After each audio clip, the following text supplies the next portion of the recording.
Hello and welcome to this video brought to you by Smart Exam Resources. In today's video, I shall explain to you one of the questions taken from October-November 2019, paper 4-1, and that's question number 6. So as you can see on the screen, there is a question on titration given to you. There's an ideal equation for titration given to you. Also some information about sodium carbonate and hydrochloric acid has been given to you.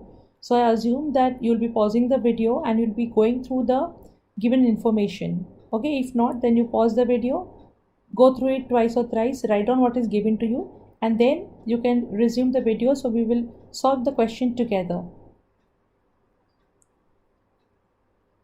I hope you have gone through the question, and now we'll start solving it. Like I said, we'll do it together. So the first thing that I'll be doing is I'll be highlighting every important information that I come across. So I'm going to highlight this 25 cubic centimeters of sodium carbonate because I know this is the volume of sodium carbonate that they have given me, and I'm going to use one color for one particular type of a chemical. Now the next is concentration of HCl has been given to me, so I'm going to highlight this. I also know the volume of HCl. I'm going to highlight this again. So two things about the HCl have been told to me about it's about the concentration and the volume. Okay, so now anything else that I feel is important? Yes, obviously if you have seen this, you realize that the volume is given in cubic centimeters, but you know whenever the volume is in cubic centimeters, you need to change it into cubic decimeters by dividing by 1000. So this is going to change into 0.025. Let me just write it in a way I can write the units as well. 0.025 cubic decimeters, and this I can write down as 0.020 cubic decimeters. Okay, because everywhere whenever there is volume given to you, remember to divide it by 1000 and change it into cubic decimeters. Okay, anything else that is given to us? Well, no. So now I'm supposed to calculate the concentration of sodium carbonate in moles per cubic decimeters. The first thing they're telling you, calculate the number of moles of hydrochloric acid used in the titration. Always remember, whether they are asking or no, write the ideal mole ratio. So what's the ideal mole ratio? If you can see this reaction, it's 2:1. Again, this is 2:1. This is 1:1. That means, look at the moles of hydrochloric acid and sodium chloride, they are equal. Also the moles of sodium carbonate, carbon dioxide and water are equal. So this equation gives you an idea about how many moles are equal, if there are some moles which are double the other, half the other, triple the other, etc. Okay, that helps to solve the questions. So now calculate the number of moles of HCl used in the titration.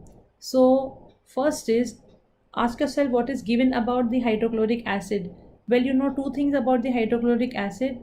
You know the concentration and the volume. So with this information you can say that number of moles are concentration into volume, and therefore number of moles are equal to, what is the concentration?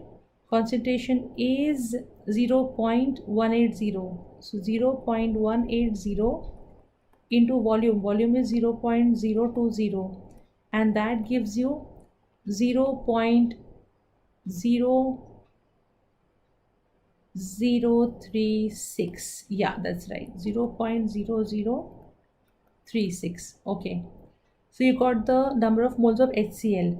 Now the next question is, calculate the number of moles of sodium carbonate. Now look at the ideal mole ratio over here on the top. Ideal mole ratio is 2:1, and the mole ratio is between hydrochloric acid and sodium carbonate.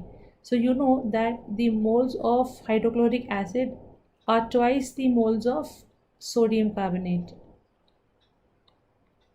Okay, so that means if you know from above that the moles of hydrochloric acid are 0.0036, so definitely you can say that the moles of sodium carbonate are half the moles of hydrochloric acid, and when you plug in the values you get the answer as 0.0018 moles. Okay, fine.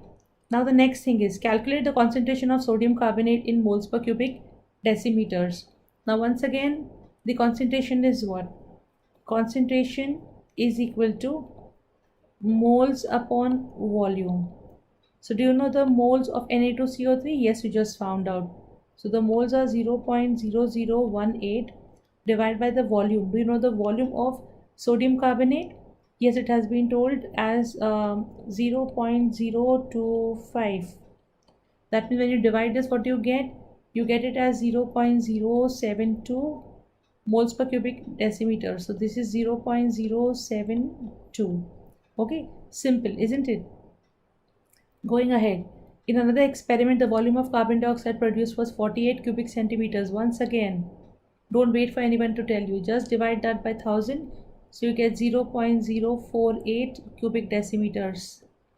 Okay, at room temperature and pressure. So how many moles of CO2 is this? So you know the molar gas volume, that 1 mole occupies 24 cubic decimeters. So here the question is about 0.048 cubic decimeters. How much moles is this? So therefore you have 24x equals 0.048, or you have x equals 0.048 divided by 24, which gives you 0.002. So this is about the number of moles of carbon dioxide, 0.002. Okay, now coming to another question here. A sample of concentrated hydrobromic acid was electrolyzed using platinum electrodes. The concentration of hydrobromic acid was 8.89 moles per cubic decimeter. Calculate the concentration of HBr in grams per cubic decimeters. Oh well, it's so simple. So now you have been given the concentration, sorry for that. You have been given the concentration as being equal to 8.89 moles per cubic decimeters. And you need to convert this into grams per cubic decimeters. That means you don't have to change the denominator. You only have to convert the moles into grams.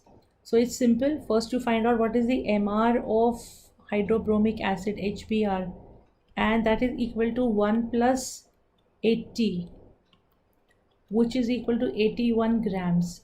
That means if 1 mole is equal to 81 grams, so that means here they're talking about 8.89 moles. So 8.89 moles is equal to x grams. Simple cross multiplication.